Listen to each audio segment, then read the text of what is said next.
السلام علیکم ورحمۃ اللہ وبرکاتہ۔ میں محمد امتیاز غلامی۔ معزز ناظرین،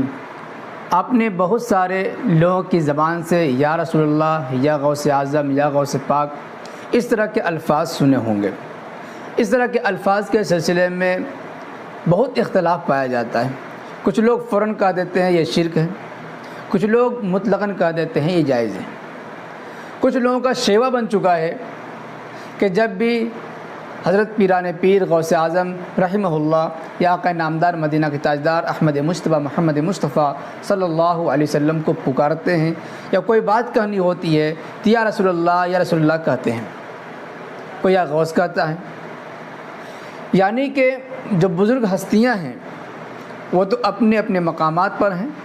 لیکن یہیں سے ندا دی جاتی ہے، انہیں پکارا جاتا ہے۔ بعض لوگ کہتے ہیں کہ ایسا کرنا شرک ہے، جبکہ بعض لوگ مطلق اسے جائز کہتے ہیں۔ انشاءاللہ آج کے اس ویڈیو میں مکمل وضاحت کی جائے گی کہ یا رسول اللہ ہو، یا غوث پاک ہو، یا خواجہ ہو، یا اس طریقے سے الفاظ جو غائب ہیں ان کے لیے خطاب کا صیغہ استعمال کرنا مطلقاً حرام و ناجائز ہے یا مطلقاً جائز ہے۔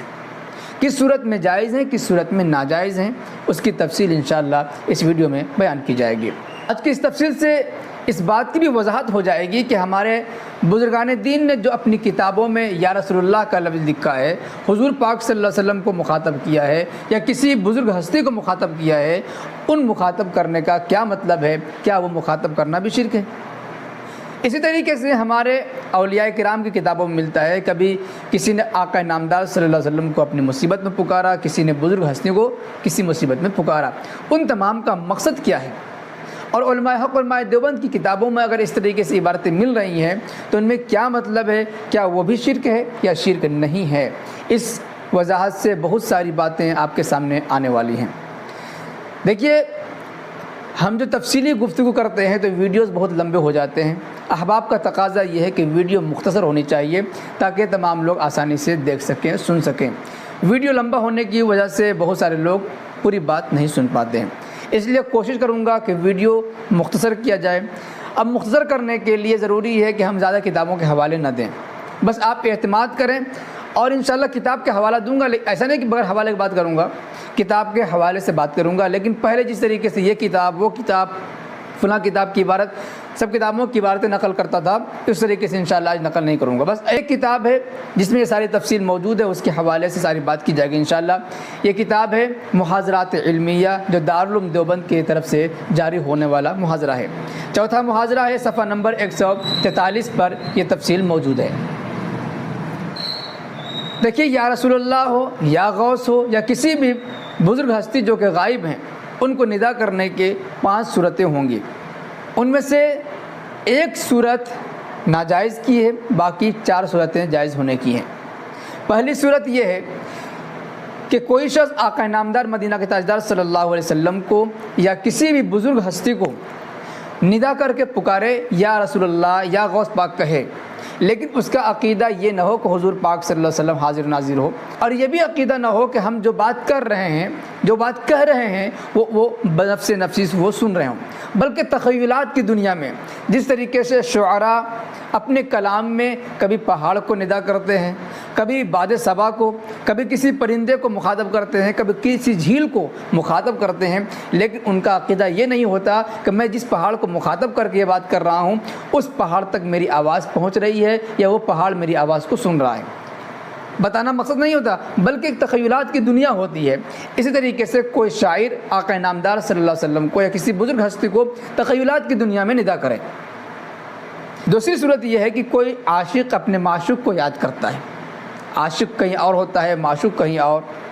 لیکن ایک دوسرے کو یاد کرتے ہیں، ایک دوسرے کا نام لے لے کر پکارتے ہیں، لیکن کسی کا بھی یہ عقیدہ نہیں ہوتا کہ میرا عاشق، ہم یہاں پر ہیں، میرا معشوق وہاں پر ہے، تو ہم اگر اس کو پکاریں گے تو وہ میری آواز کو سن رہا ہو، ایسا نہیں، بلکہ ایک عاشقوں کا مزاج ہوتا ہے اپنے معشوق کو یاد کرنے کا۔ اسی طریقے سے کوئی ایسا پکا سچا مسلمان عاشق رسول ہے جو عشق رسول میں جن بھول رہا ہے، اسے آقا نامدار صلی اللہ علیہ وسلم کو یاد کیے بغیر، اپنے پیر صاحب کو یاد کیے بغیر چین و سکون نہیں آتا۔ تو ایسے میں بیقراری کے عالم میں اپنے بزرگ کو، اپنے پیر صاحب کو، آقا نامدار صلی اللہ علیہ وسلم کو عشق میں ڈوب کر اسے یاد کرتا ہے، مخاطب کرتا ہے، لیکن مقصود یہ نہیں ہوتا کہ ہماری آواز وہاں تک پہنچ رہی ہوتی ہے۔ مثال کے طور پر کبھی آپ کا بچہ گم ہو جائے، آپ کو بچے سے پیار ہے، آپ بچے سے پیار ہیں، بچے کو یاد کرتے ہیں، میرا بیٹا، وہ میرا بیٹا، ایسے کرتا ہے۔ کبھی ماں بھی اپنے بیٹے کو یاد کرتی ہے۔ اسی طریقے سے ہم لوگ اپنے ماں باپ سے دور رہتے ہیں، کبھی کبھی ماں باپ کا خیال آتا ہے تو جھومنے لگتے ہیں، ماں باپ کے قصیدے پڑھنے لگتے ہیں، ان کو یاد کرنے لگتے ہیں، ان کا نام لے کر پکارتے رہتے ہیں، لیکن یہ مقصد نہیں ہوتا، یہ ارادہ نہیں ہوتا کہ ہماری ماں تک یہ آواز پہنچ رہی ہے، ہم جو ان کو پکار رہے ہیں، یا ماں جو بچے کو پکار رہی ہے، بچے تک آواز پہنچ رہی ہے، ایسا نہیں ہوتا، بلکہ ایک عشق کی دنیا ہوتی ہے، عشق کی کیفیت ہوتی ہے۔ تو بزرگان دین نے اپنی کتابوں میں اگر کہیں پر آقا نامدار صلی اللہ علیہ وسلم کو ندا کیا ہے، کسی بزرگ ہستی کو ندا کیا ہے، اپنی مصیبت میں پکارا ہے، تو اس کا مطلب یہ نہیں ہے کہ ان کو حاجت روا سمجھ رہے ہوں، ان کو حاضر و ناظر سمجھ رہے ہوں، وہ یہ سمجھ رہے ہوں کہ ہماری یہ بات آقا صلی اللہ علیہ وسلم تک پہنچ رہی ہے، نہیں، بلکہ ایک عشق کی دنیا ہوتی ہے، عشق کی کیفیت ہوتی ہے، جس کے اظہار کے لیے ندا کی جاتی ہے۔ اور ہمارے بزرگوں نے اپنی کتابوں میں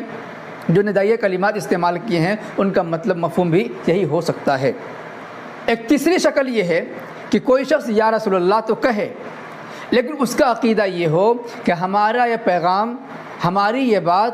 ہمارا یہ درود و سلام آقا صلی اللہ علیہ وسلم خود نہ سنیں، لیکن فرشتوں کے ذریعے ہمارے آقا صلی اللہ علیہ وسلم تک پہنچا دیے جائیں۔ ہم یہاں بیٹھے بیٹھے درود و سلام پڑھتے ہیں، یا رسول اللہ کہہ کر مخاطب کرتے ہیں، تو چونکہ ہمارا عقیدہ یہ ہے کہ حضور پاک صلی اللہ علیہ وسلم اگرچہ دور ہیں، ندا کر رہے ہیں، لیکن عقیدہ یہ ہے کہ ہمارا یہ پیغام حضور خود نہیں سن رہے ہیں، بلکہ ہمارا یہ پیغام فرشتوں کے ذریعے پہنچایا جا رہا ہے۔ جیسا کہ حدیث پاک میں آتا ہے، آقا انعامدار مدینہ کے تاجدار صلی اللہ علیہ وسلم نے ارشاد فرمایا، من صلی علی عند قبری سمعتہ ومن صلی علی نائیا ابلغتہ، مشکوٰۃ شریف صفحہ نمبر 87۔ یہ حدیث موجود ہے، جس کا مفہوم یہ ہے کہ آقا صلی اللہ علیہ وسلم فرماتے ہیں کہ جو شخص میری قبر پر آ کر مجھ پر سلام پڑھتا ہے، میں اسے خود سنتا ہوں، اور جو شخص دور سے پڑھتا ہے مجھ تک پہنچا دیا جاتا ہے۔ اسی طریقے سے مشکوٰۃ شریف میں ہی ایک اور روایت موجود ہے، ان للہ ملائکۃ سیاحین فی الارض یبلغون من امتی السلام، کہ بہت سارے فرشتے متعین کیے گئے ہیں جو مجھ تک، میری امت کے سلام مجھ تک پہنچاتے ہیں۔ ان فرشتوں کو اسی لیے خاص کر دیا گیا کہ جہاں پر بھی آقا صلی اللہ علیہ وسلم کے امتی درود و سلام پڑھیں، اسے لے کر آقا صلی اللہ علیہ وسلم کی بارگاہ میں پہنچ جائیں۔ یہ تو ہو گئی تیسری صورت۔ چوتھی صورت یہ ہے کہ مدینہ شریف، جہاں پر آقا انعامدار صلی اللہ علیہ وسلم کا روضہ مبارک ہے، جہاں پر جا کر حاجی یا زائرین درود و سلام پڑھتے ہیں، جسے مواجہہ شریف کہا جاتا ہے، وہاں پر پہنچ کر کوئی یا رسول اللہ کہہ رہا ہے، الصلاۃ والسلام علیک یا رسول اللہ پڑھ رہا ہے، تو وہاں پر ایسا کرنا صرف جائز ہی نہیں بلکہ مستحب ہے، اس لیے کہ ہمارا عقیدہ یہ ہے کہ آقا صلی اللہ علیہ وسلم اپنے روضہ اقدس میں حیات سے ہیں، زندہ ہیں، بنفس نفیس ہمارا کلام سنتے بھی ہیں اور جواب بھی دیتے ہیں۔ اور پانچویں صورت جو کہ ناجائز ہے، حرام ہے، بعض لوگوں نے اسے شرک کہا ہے، وہ یہ ہے کہ کوئی شخص یہیں پر بیٹھے بیٹھے حضور پاک صلی اللہ علیہ وسلم کو یا کسی بزرگ ہستی کو ندا کرے، پکارے، یا کہہ کر پکارے، یا رسول اللہ کہہ کر پکارے، اور اس کا عقیدہ یہ ہو کہ آقا صلی اللہ علیہ وسلم ہماری بات کو بنفس نفیس خود سن رہے ہیں، اس بنا پر کہ وہ ہر جگہ پر حاضر و ناظر ہیں، ہر بات کو ہر وقت ہر شخص سے ہر جگہ سے سن سکتے ہیں۔ یا اسی طریقے سے کسی کا عقیدہ یہ ہو کہ جس طریقے سے اللہ پاک مصیبت کو دور کرنے والا ہے، ہم جب یہاں سے آقا صلی اللہ علیہ وسلم کو پکاریں گے، ان سے فریاد کریں گے، تو ہماری فریاد رسی کریں گے اور ہماری مصیبتوں کو دور کریں گے، وہیں سے کریں گے۔ ان تمام عقیدے رکھنے والے اگر اس طریقے سے رسول اللہ کہتے ہوں اس عقیدے کی بنا پر، تو یہ ناجائز و حرام اور اسی کو شرک کہا جا سکتا ہے۔ باقی جو پہلے کی چار صورتیں ہیں جس کی تفصیل آپ کے سامنے آئی ہیں، وہ صورتیں جائز کی ہیں۔ باقی ایک صورت جو بچی ہے کہ اگر وہ حاضر و ناظر سمجھ کر ایسا کہہ رہا ہے کہ وہ آقا صلی اللہ علیہ وسلم ہماری بات کو بنفس نفیس سن رہے ہیں، اس لیے کہ وہ ہر جگہ پر حاضر موجود ہیں، ہر جگہ ہر چیز کو وہ دیکھ رہے ہیں، ہر مصیبت کو دور کرنے والے ہیں، حاجت روا ہیں، یہ سارے عقیدے رکھنے کی بنا پر اگر کوئی شخص یا رسول اللہ کہہ رہا ہے، تو ایسا کرنا اور ایسا کہنا ناجائز ہوگا، حرام ہوگا، اہل سنت و جماعت کی عقیدے کے خلاف ہوگا۔ پر ہمارے حضرات اکابر اہل سنت و جماعت نے جہاں پر ندا یا رسول اللہ ہو یا ندائے غیبی پر شرک ہونے کا فتویٰ دیا ہو اس سے یہی صورت مراد ہے۔ اور جہاں پر آپ نے کہیں پر بزرگوں کے کتابوں میں دیکھا ہوگا کوئی یا رسول اللہ کہہ رہے ہوں گے، ندا کر رہے ہوں گے، تو ان سے ان تمام صورتوں میں یہ پانچویں صورت مراد نہیں ہوگی، بلکہ یا تو پہلی صورت مراد ہوگی یا دوسری صورت مراد ہوگی یا تیسری صورت یا چوتھی صورت۔ اور آپ نے دوسری صورت تو سن ہی لیا کہ عاشق جس طریقے سے اپنے معشوق کو پکارتا ہے عشق کے غلبے میں، اس کا مقصد یہ نہیں ہوتا کہ وہ آواز ان تک پہنچ رہی ہے۔ اسی طریقے سے بزرگان دین چونکہ ان کے سینوں کے اندر عشق رسول کوٹ کوٹ کر بھرا ہوا ہوتا ہے، وہ جلے بھنے ہوتے ہیں، ان کا کھانا پینا اس وقت تک ہضم نہیں ہوتا جب تک کہ اپنے آقا صلی اللہ علیہ وسلم سے عشق کا اظہار نہ کریں۔ تو اظہار محبت میں، اظہار عشق میں ایسا جملہ استعمال کرتے ہیں، یہ عقیدہ ان کا نہیں ہوتا۔ جیسا کہ شاعروں کا آپ نے سنا ہوگا، کہتے ہیں کہ ہر مرض کی دوا ہے محمد کے شہر میں، ہر مرض کی دوا ہے محمد کے شہر میں۔ اس کا مطلب یہی ہوتا ہے کہ ایک عاشق جس کے دل میں آقا صلی اللہ علیہ وسلم سے عشق ہے، پیار ہے، اسے چین سکون ہر بیماری سے نجات اسی وقت ملے گی جب کہ اسے آقا صلی اللہ علیہ وسلم کے شہر مقدس میں لے کر جایا جائے۔ معزز ناظرین، اس تفصیل کے بعد آپ کو اچھی طریقے سے معلوم ہو گیا ہوگا کہ اگر کوئی شخص یا رسول اللہ کہتا ہے یا غوث پاک کہتا ہے تو کس صورت میں ناجائز ہوگا، کس صورت میں جائز ہوگا۔